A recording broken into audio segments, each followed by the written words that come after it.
Okay. It looks like the trickle of attendees has slowed for now, so we'll go ahead and get started. My name is Alexia, and I'm the Director of Accessible Democracy at AAPD, which means that I get to lead and work with our REV UP network. For a quick visual description, I am a young white woman with long, wavy blonde hair. I'm wearing a black sweater and clear glasses. And my background is blurred. I'm going to be sharing some slides today, but I'll be reading everything off the slide, so you don't need them to follow along. I'll also send the slides out afterwards. Today we have cart captioning, which you can view by clicking the CC button on the bottom toolbar, or if you want to view it in a separate window, so you can change the text size and contrast, you can click the stream text link that is in the chat. We also have our ASL interpreter, Amy, today. She is pinned. If you have any difficulty viewing her, please message AAPD tech support or the general chat. We'll try to keep the chat use more to a minimum just because if you're using a screen reader, it likes to read out every single chat and it can become confusing or hard to follow along. So we will read out questions in the chat as they come in if you do need to use it that way. Or you can always raise your hand, come off mute, come on video, and ask your question. You can interrupt me throughout if you have questions, and I'll also try to pause in a couple of spaces if anyone has questions. Okay, so today we are going to be going over the 2025 REV UP small grants. You can go to slide 3, April. Okay, so this year we will be giving out $70,000 in small grants, and the amounts will be up to $10,000 per project. So I want to just highlight that this is a smaller amount than we had available to give out last year. Last year we gave out $350,000 in these small grants. So this is quite significantly smaller. So it will be a little bit more competitive this year. But we will also have another community funding opportunity, which the application will be out in May, which is for individual organizers. So the REV UP Small Grants is for coalition groups, small nonprofits, and the REV UP Individual Organizers Grants, which will be out in May, is for individual members in the community who want to apply for a small grant around $3,000 to do their voter outreach work. We did that program for the first time last fall, and it went really well, and so we're hoping to do it again this year. So for our REV UP small grants, the application asks you to propose a specific project with a goal of increasing civic engagement in the disability community or improving election accessibility. So these projects are specifically tied to voter outreach work, and we'll get a little bit more into that. So for example, your project could be a voter registration event, a candidate forum on disability, providing accessible rides to the polls, advocacy around election accessibility, training and recruiting poll workers, or something else entirely.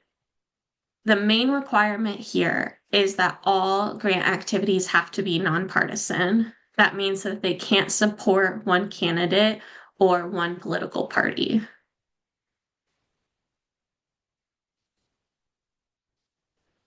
Next slide, please. Okay, so this requirement is new this year, but we are requiring that organizations that apply for these grants have an annual budget of less than 2.5 million. Now, if you are a grassroots group and you're working with a larger nonprofit who will hold the funds for you, but your actual group has a budget that's less than that, you can go with that amount. But the reason that we're putting this requirement into place is because we do get a real range of organizations and groups that apply for these grants, ranging from organizations that have 10 or more paid staff members and have department budgets to do this work and to apply for other grants. And then we get groups that have $0 in budget, no paid staff, who are all volunteer based. And so because we have significantly less funds available to give out this year, we want to make that a bit more equitable in terms of providing resources to the organizers who really need them and for whom small dollars might go a lot further, right? We also really prioritize focusing on reaching the disability community and specifically historically excluded communities in their civic engagement work. So in our application, we do ask if your organization and project is led by people with disabilities or the majority of people with disabilities. And in particular, we're interested in seeing and supporting projects from people who might have multiply marginalized identities. So Black, Latinx, Hispanic, Indigenous, Asian American, Pacific Islander, or LGBTQIA plus leaders. And what we mean by leadership here is individuals with these identities need to have decision-making authority within the organization or group. So really be at the table guiding the project. And then just mentioning this again, it's got to be nonpartisan in our voter outreach, engagement, and advocacy. And another reason that we have this annual budget requirement is that we want to really be able to support specific projects. Okay, next slide, please.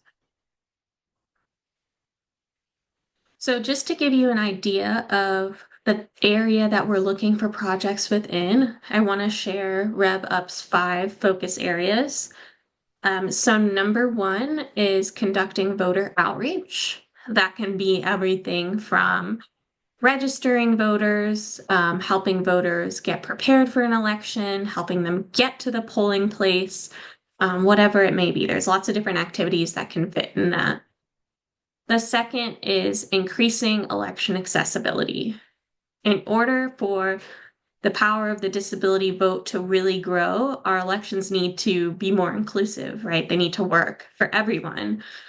So we are also interested in projects that do things like address polling place accessibility, or maybe it's recruiting disabled poll workers, or training election workers.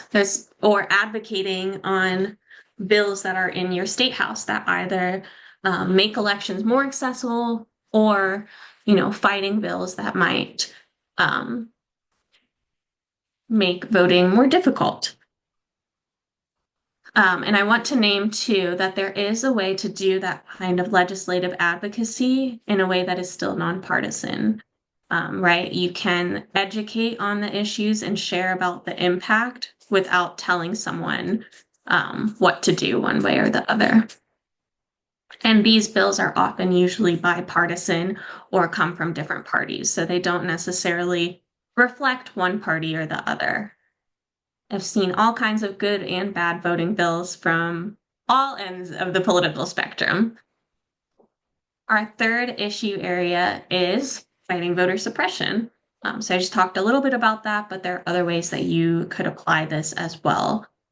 For example, if your state has a strict voter ID law, maybe your project works to help people better access their IDs.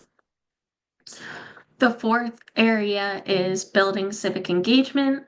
So you can think about this in a real community lens. And the fifth is growing visibility. So what we mean by that is doing nonpartisan candidate engagement, encouraging candidates running for office to think about disability issues, or getting publicity in other ways. It could be advocating for ASL interpreting and captioning at debates, or, candidate questionnaires. Lots of different options there as well. Okay, next slide, please. Okay, so here's a little bit more about what we're looking for in these grant applications. We really want to see projects that make a direct impact. And I want to name that I think that it's truly okay if your project has a narrow scope, because change starts small, it starts at the local level.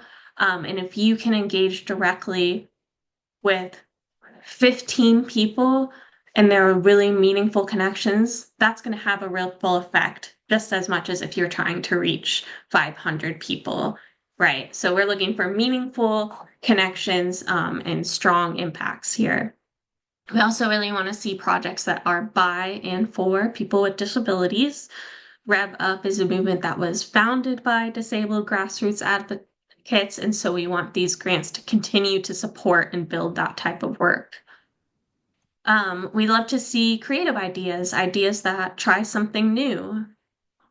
And we also love to see projects that fill a gap or address a barrier that specifically impacts disabled voters in your community. And then, of course, also projects with specific and measurable goals.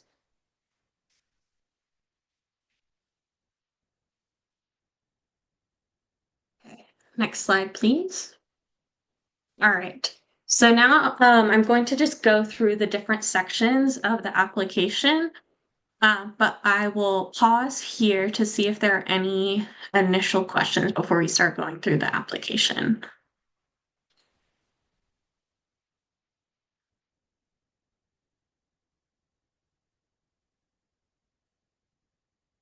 Okay. All right. So the first part of the application, um, this should be an easy one. The first part just asks you for a point of contact. So that number one person that you put in the application, that is who the majority of the grant information is going to go to. And then you can include additional people if they also need to be on the listserv, but the first person should really be that point of contact. I mentioned earlier a fiduciary organization. So these grants are required to go to a 501c3. That means a registered nonprofit. So if you work at or are partnering with a 501c3, you can apply just listing that. If you are a grassroots group of advocates, you will need to find a 501c3 partner who can serve as what's called your fiduciary organization. And that just means that we'll give the funds to them and then they can pay for the different items that you need for your grant with you. And if you do have a fiduciary organization, we are leaving that to you to make whatever agreement with them. Some organizations take up to 10% of the grant as a holding fee for their like staff accounting fees. Some do not require that depending on the grant amount. It's really up to you. So if you're applying with a fiduciary organization, make sure that you have talked with them about any requirements that they have. And if you need a fiduciary organization, please reach out to me. I'm happy to try to help you find one in your area. Okay.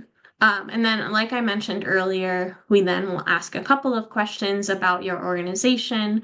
Like, is your organization staffed by a majority of people with disabilities? Are those people with disabilities also involved in the decision making? Next slide, please. Okay. So this next question is one of the important parts of the application, and that is asking about your target audience. When we say target audience, we mean who are you trying to reach with this project? If your project goes perfectly, who has attended your event or used your resource? How has that impacted them? Why did they need it? Those are all things to think about. And one reason this is really important is that if you spend time really intentionally identifying your audience, that will help you make sure that your strategy makes sense. So, for example, if your audience is rural voters in Idaho, but your project proposal is hosting a webinar, that might not be the strongest approach, right? If these voters maybe don't have internet access or maybe aren't already connected to you and wouldn't know about the webinar. So it might help you change your strategy a bit to make sure that you are reaching them. Um, and like I said, thinking small is okay. You can be super specific with this audience. And you can also list a couple of different audiences. For example, your primary audience might be people with intellectual and developmental disabilities in the Columbus area. I'm just making this up. And your secondary audience might be their family members or support workers, if they might also be attending your event or using your resource. So when you're thinking about your audience, you can include things like demographics, like age, race, ethnicity, geographic location. You can include um, any barriers that might be relevant or areas of appeal. And I've listed some examples here as well. These are all just made up, but just to give you some different ideas of what an audience can look like. So maybe you would say people with disabilities in Cleveland, Ohio, who rely on public transportation and may be motivated by improving transportation accessibility as an issue area. Or people who have combined hearing and vision loss living in the greater New York City area and who experience difficulty getting access to information. And I want to say that your audience, while we want these projects to center around the disability community, your audience can also be things like candidates in the 2025 big city mayoral election or poll workers in the 5 counties around Houston, Texas. Okay, and I'm going to pause here. I have a question in the chat.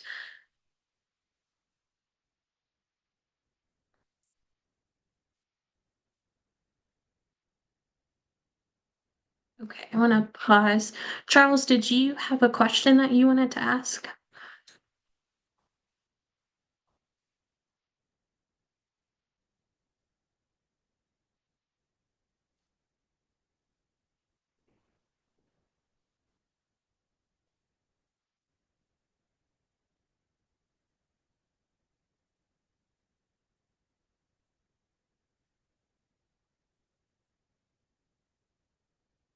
We'll go to the next slide, but Charles, please feel free to. Oh, Charles might be coming on camera.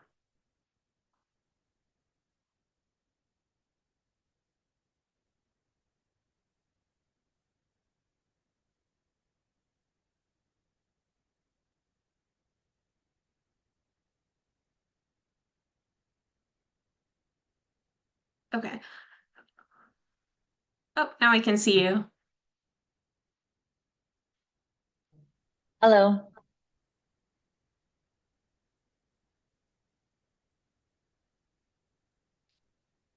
Most disability groups are mixed, but I work with the deaf community. We're trying to engage with other individuals. How do we actually get information? So we have access to information because we have equipment to do so, but it doesn't necessarily meet our needs. Yeah, absolutely. So, meaning the deaf community are often put in a corner.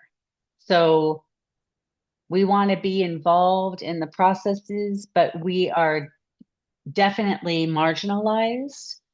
We want to make sure that we're in the know and that we can be moving forward with the regular, just the general community and not be left behind or put in a corner.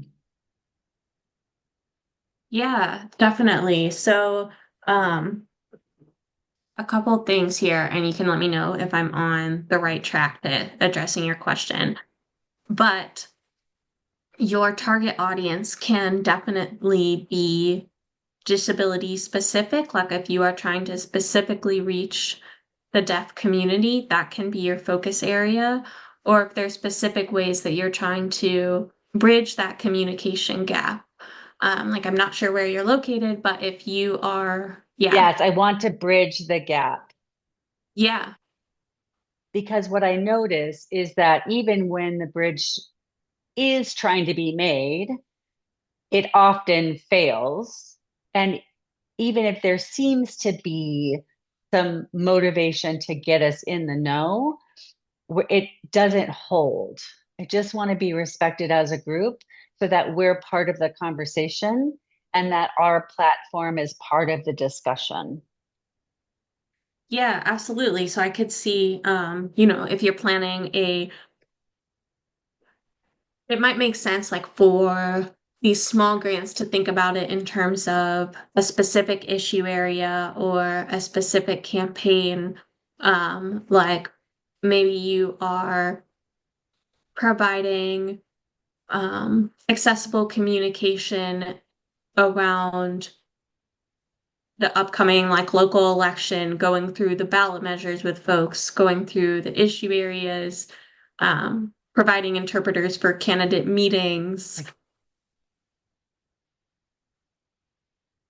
Does that make sense?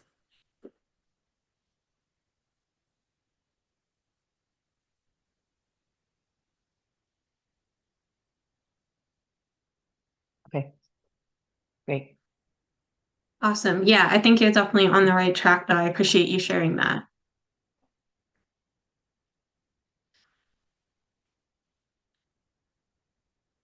Sure thing. Thank you. And I see Clement, do you have a question?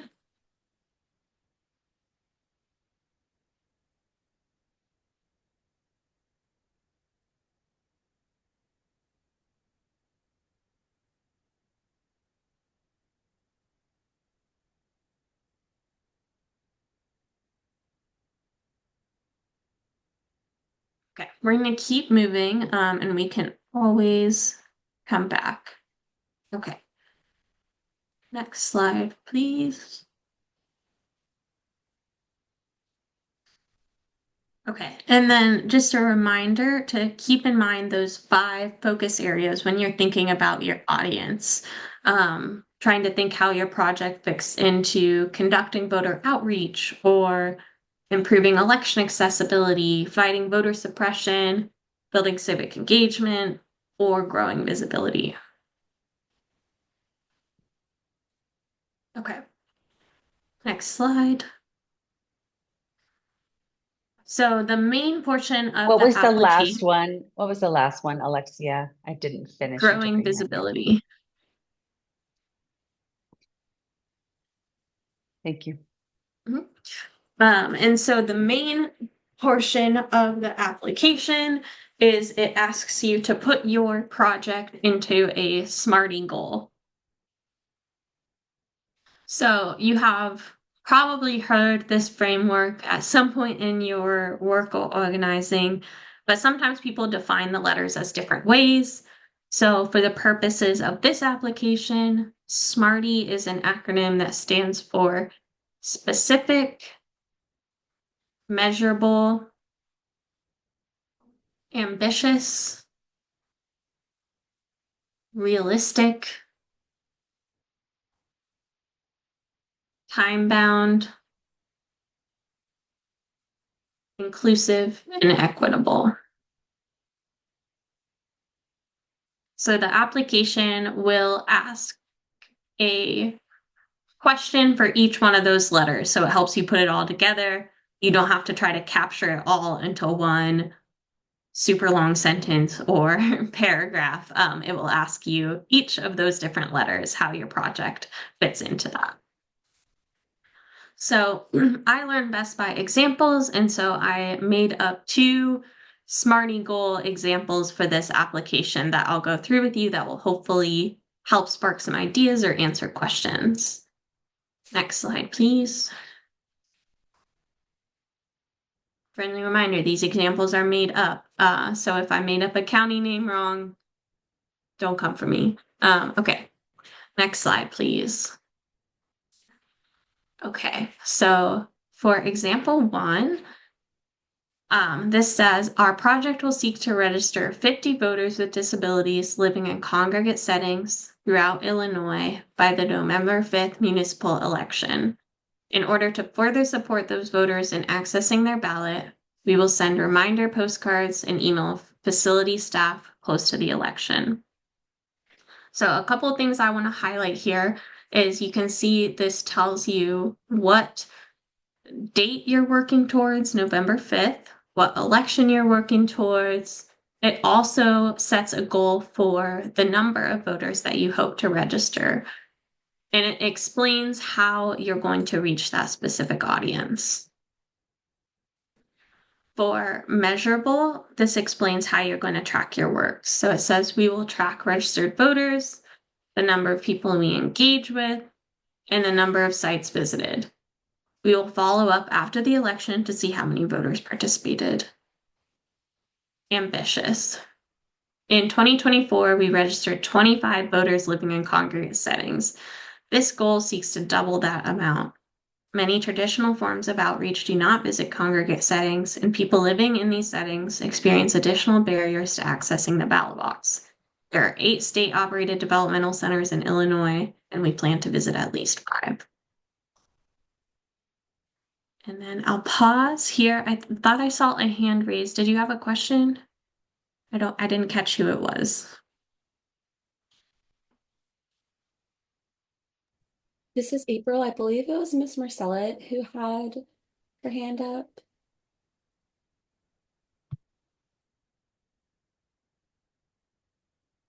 Thank you, April. Miss Marcella, did you have a question?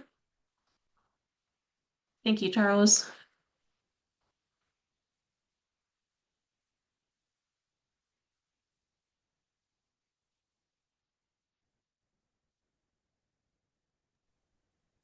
Hello, everyone.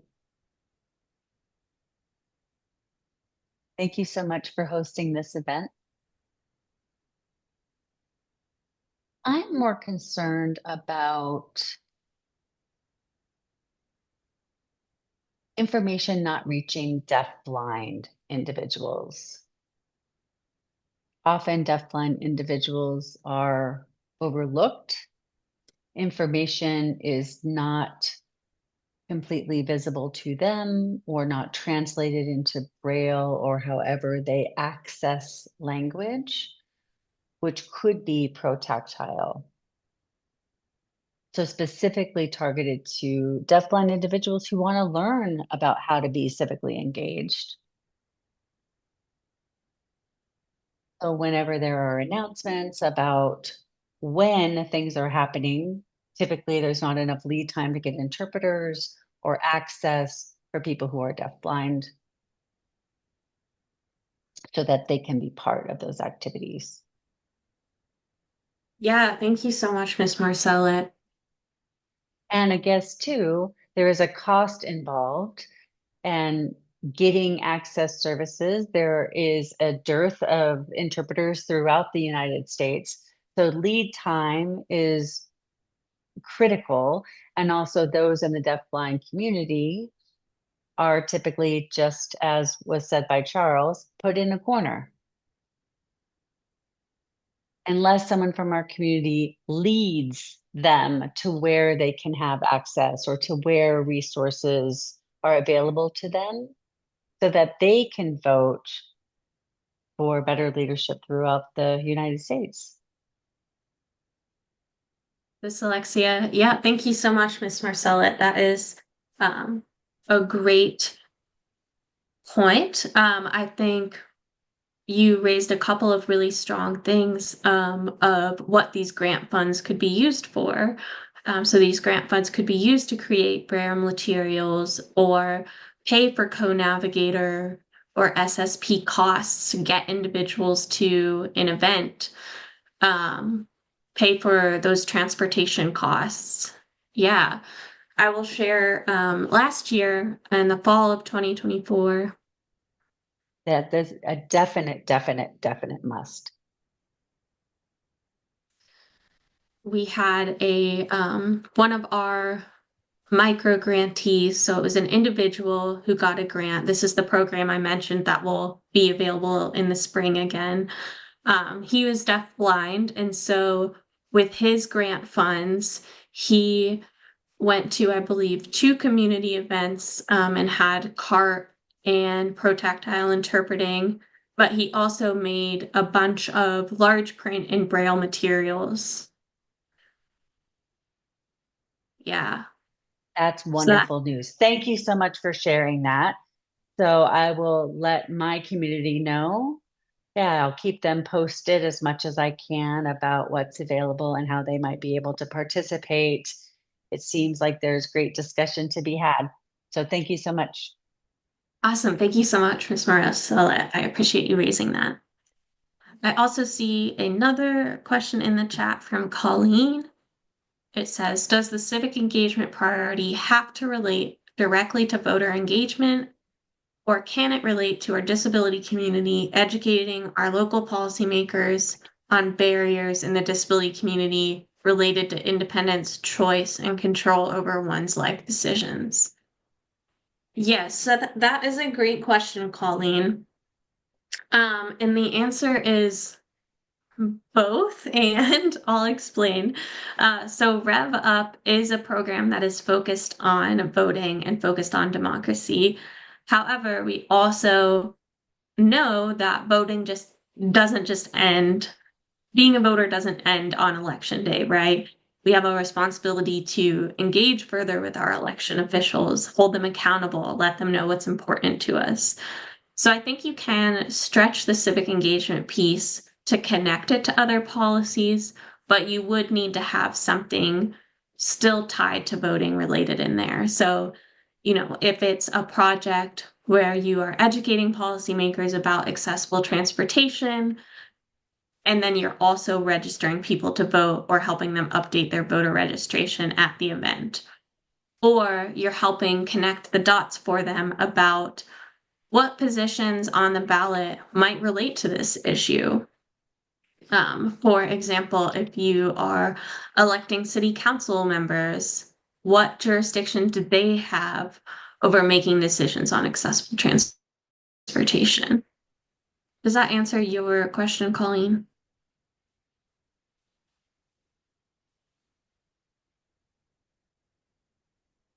Okay.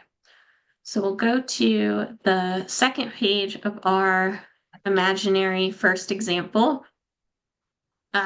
Remember, this is a project proposed on congregate settings outreach. So for the realistic, this section is to explain why you have the resources or expertise needed to make this project happen. So for this one, we're listing, we have 5 people in our coalition who have experience registering voters in congregate settings. We have existed relationships at 3 of the state's SODCs, and with the funding support, we'd be able to coordinate the transportation and necessary materials to meet the goal. For time bound, we don't need something super in-depth here, but just something that shows how you'll be doing the work during the grant period, which is from May to December. So this lays out June to July, meeting with leaders to plan out dates and do outreach with centers. July to September, visiting an average of 2 facilities per month. October, sending postcard and email reminders. In November, doing some post-election evaluation. Inclusive, our team that will carry out this work is made up of mostly people with disabilities. We will also get feedback from the residents of the centers by asking them how they best like to receive information and how we can improve our outreach. And then equitable, it says we will use plain language in our communications, provide captioning or interpreting as needed for the voters we engage with. We will take time to directly meet with each voter. Okay. Any other questions or any questions that came up on seeing an example of these Smart Eagle part of the application?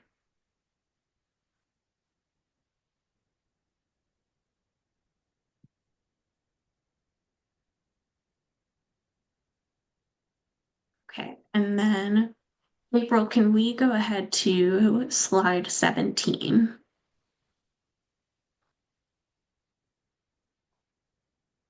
One more or two more, I lied. Yeah, there we go. Okay. I have another example we can come back to if we have time, but I want to make sure to get through these other pieces and see if there's any other questions. Um, so I want to note the example I gave was about in-person outreach, but your project doesn't necessarily have to be in person. You could also think about things like radio ads to reach rural communities, mail campaigns, virtual events. When you're working on your Smarty goal, really think why your project fills a gap or meets a need, and think about lots of details. It doesn't have to be super long, but make sure you're thinking about who you're reaching, what you want them to do, why you're reaching them, why this is the best way to reach them or meet your goal.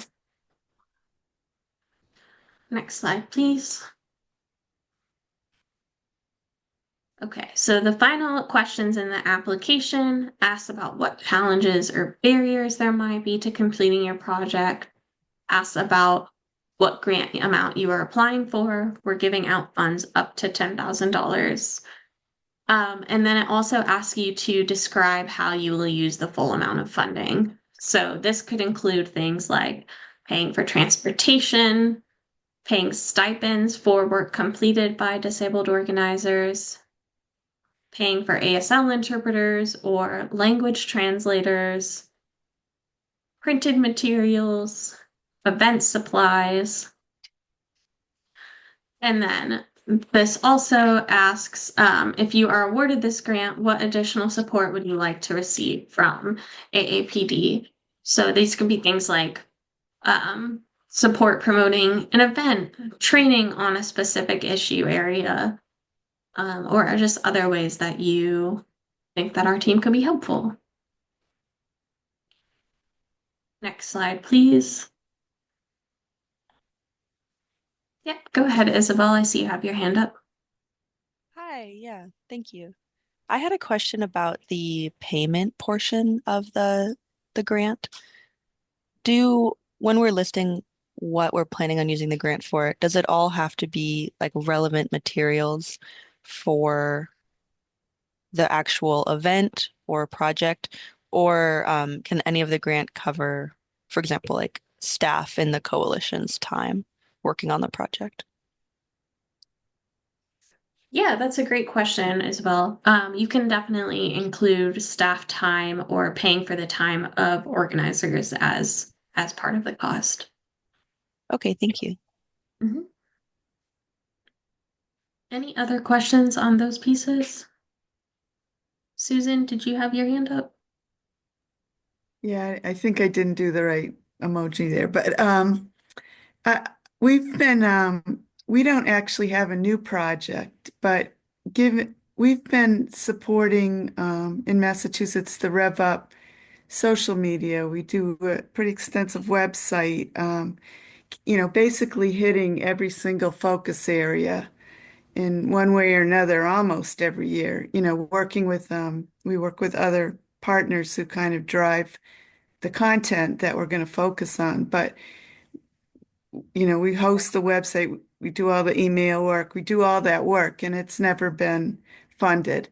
And given ACL, HHS insecurities this year, it it would be extremely helpful to get some portion of funding. So while it's not a new project, it hits all your targets. So I wondered if that would be under consideration.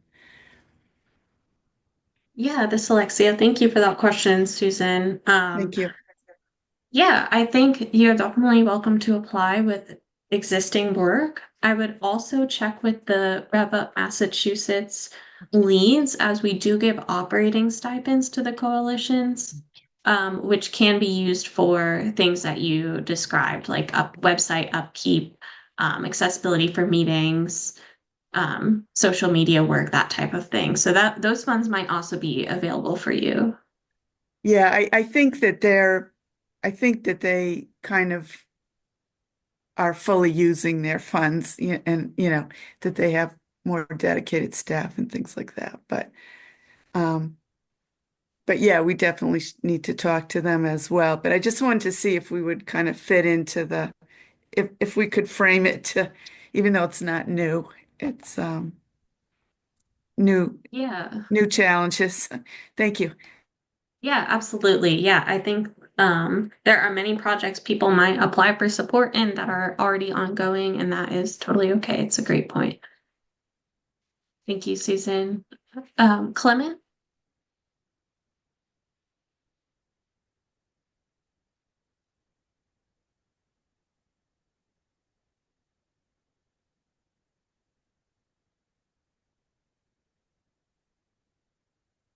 Clement, if you are speaking, you're not able to hear you, or if you're needing the interpreter, can you turn your camera on? Oh, okay, there, we can see you now. I'm deaf. Hi, I'm Clement. I work for the Metro Agency for the Deaf and Hard of Hearing. So, Alexia, I'm struggling with view. I can't see people big, and I don't know why. A sec.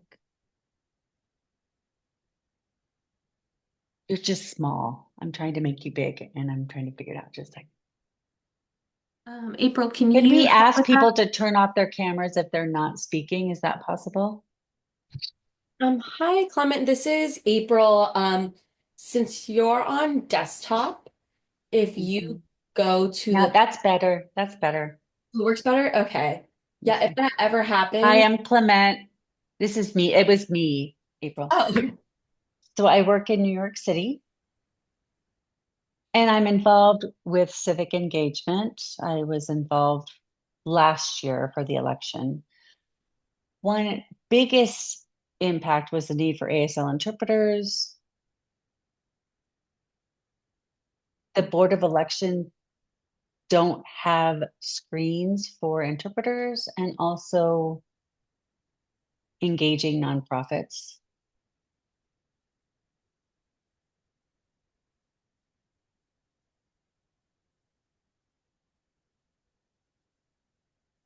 What kind of grant is the grant that you're offering? Do you require receipts? Do you just hand the money over and let you do with what you will? And also, the monies have to be for election accessibility, correct? Yeah, really good questions. Thank you so much. So we do not require documentation of receipts. These are pretty small grants, so we don't want it to be like over burdensome. We do ask for people we are requiring this year for Because the state does require that we show receipts for any budget. So I just wanted to make sure that we're following the protocols that you have in place. totally fair. I completely understand. So we do require one midterm meeting with the AAPD team. So that will be a meeting on Zoom to update about the project. And then we require an end of year report, which will just be sharing outcomes and sharing like a brief summary of how you use the funds. Um, if you feel more comfortable documenting and saving expenses, you can do that, but we don't require you to submit the receipts. And then your second question Okay, was, so it can be used, the monies can be used for anything related to election access. So if we were to develop vlogs on their rights and how to fill in their ballot, would that be acceptable? Also, if we had volunteers come to help register people to vote, we could pay them for their time, offer a stipend for their time. yep, absolutely. Both of those would be in the grant requirement. Yep. Thank you so much for your questions. Great, thank you so. No problem. And then I see, is it Isidore?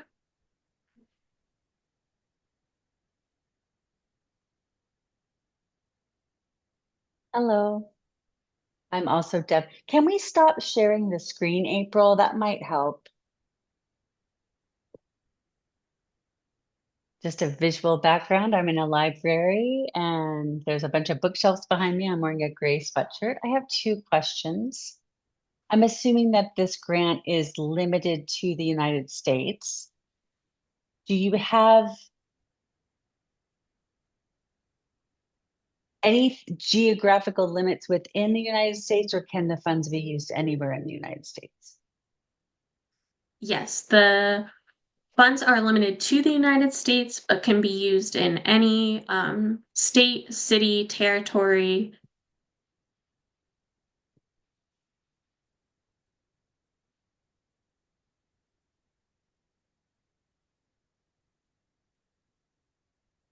And what's the max amount for any one organization to receive? To help me kind of envision specifically the Smarty goal that I would like to propose. Absolutely. The max amount is $10,000. Great, thank you. Yep, I you appreciate are this welcome. workshop so much. Thank you so much for Miss, I can't remember her name. This is the interpreter, for bringing me in. Absolutely.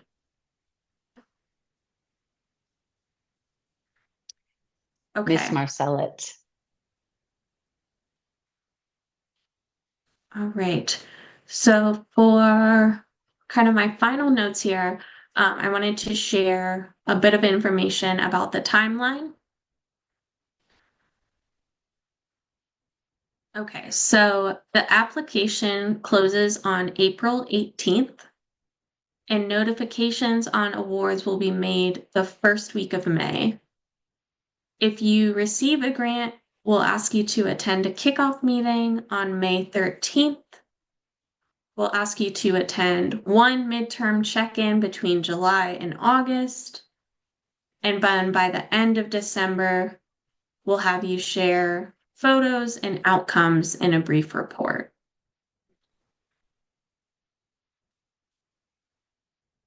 Next slide. And beyond today's workshop, there are additional supports available for your application. Please take advantage of them. We want to help you submit the best application that you can. You are welcome to email me any questions, or if you have a draft and you want to get feedback on it. I also have office hours that you can sign up for. Please note when you sign up for them if you would like ASL or CART. But I'm happy to meet with anyone to talk through their idea.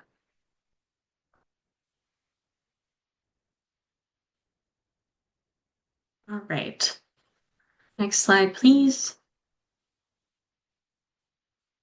Make sure that you apply by midnight on April 18th.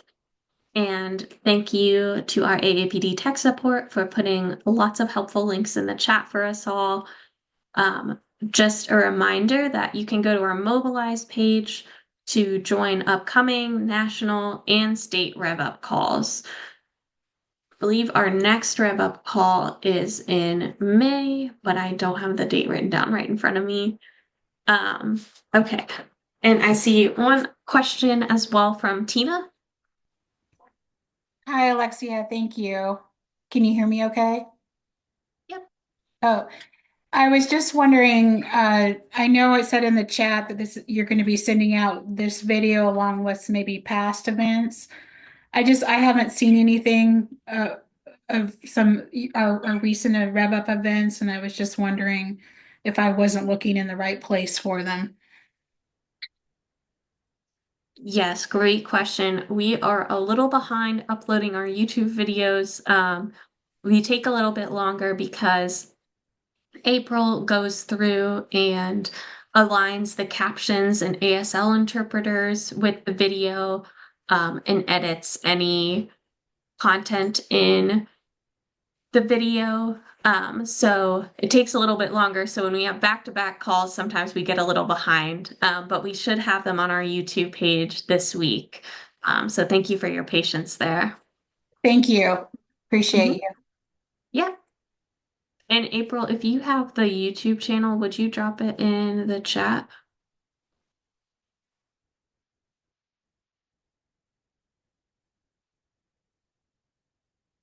And Karen, can you ask your question again?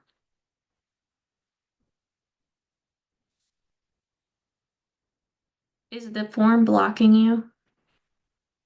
Okay, sorry about that. I can change that. Just for context, we used Google Forms and it has a fun setting that I forget to turn off sometimes.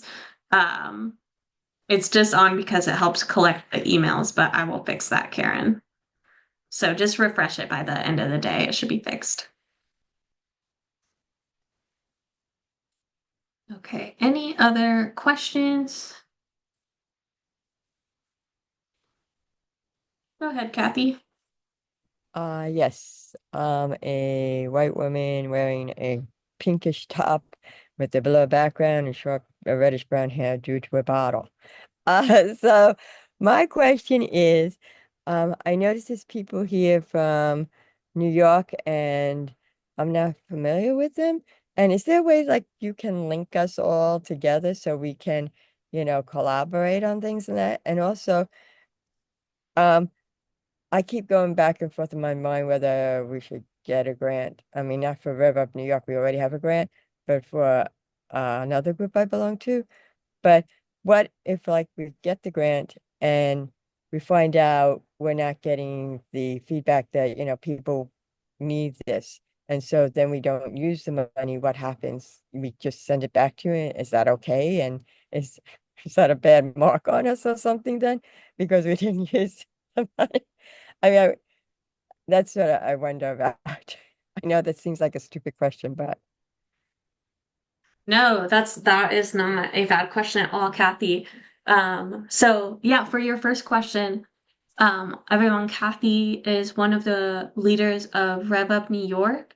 So I know we had a couple of New York folks in the call. Would love for you all to get connected. Kathy, do you want to put the Rev Up New York email in the chat for them? yeah, we'll do that right now. We love the New York representation. And then your second question is if you propose something and then your plans change because of community need or maybe because something else comes up, Well, what we ask is uh, that I was thinking because we have this other group, Downstate New York Adapt, and we every week or every 2 weeks we have a meeting on voting issues. And so, but we don't have, all we have is AI captioning. We are on a like no budget. budget.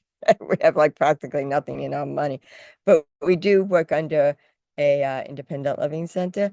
So I guess that would be our fiduciary person if they would be willing to do it. And then if we got the money, say for to tell people if you want to come to our meetings and you need ASL or card or both, just please let us know. I would then, maybe move our meetings to once a month so that people would have enough time to let us know and for us to get the captioning and the ASL. But then what if people then say they don't want to come because they're too busy, they have other things or something. I don't want to, and we don't use that money. And then and then what if we then say, oh, well, maybe we could use it for this other project? Then I guess we just touch base with you and say, what about this other project? I mean, I would think you'd want that because it only seems fair. yeah. Yes, thank you. Yes, so if your plans change from what you originally proposed, please reach out to me right away and we can set a meeting to talk through why and how the goals are shifting, just so we can be on the same page of that. But this has absolutely happened in past years, right? Like, I think one organization applied thinking that they were going to make multiple videos and do like a mock polling place event where they paid self-advocates to take people through or practice voting. And they ended up realizing that that event was more impactful and they did not want to make videos. And so they asked if they could instead use the full amount of the funds for operating or for stipends for the organizers. And that was still in line with being nonpartisan and meeting Rev Up's broader goals. So we were totally fine with that change. Um, yeah, so that's definitely happened before, and you can always just reach out to us. Okay. Thank you. Thank you, Kathy. What did I just do? Shit, I lost some. Oh man, okay. Oh, I got you. Okay, so thank you all so much for attending today, and for your interest in RevUp's work and for all the work that you all are already doing. Don't forget, April 18th is the magic day. Just can Um, will you be putting because I I just saw Clement is also in New York, so oh good, she gave me her or they gave me their email address, so I have Clement's email. Thank you. Sorry, everybody. yes, thank you. No worries. Um, And I also wanted to name, I'm very open to feedback on the grants process. Overall, we've shifted it a little bit each year, trying to make it better and better. So I'm always open to hearing what works for you all. All right, thank you all so much, and I look forward to receiving your amazing applications for our team to review.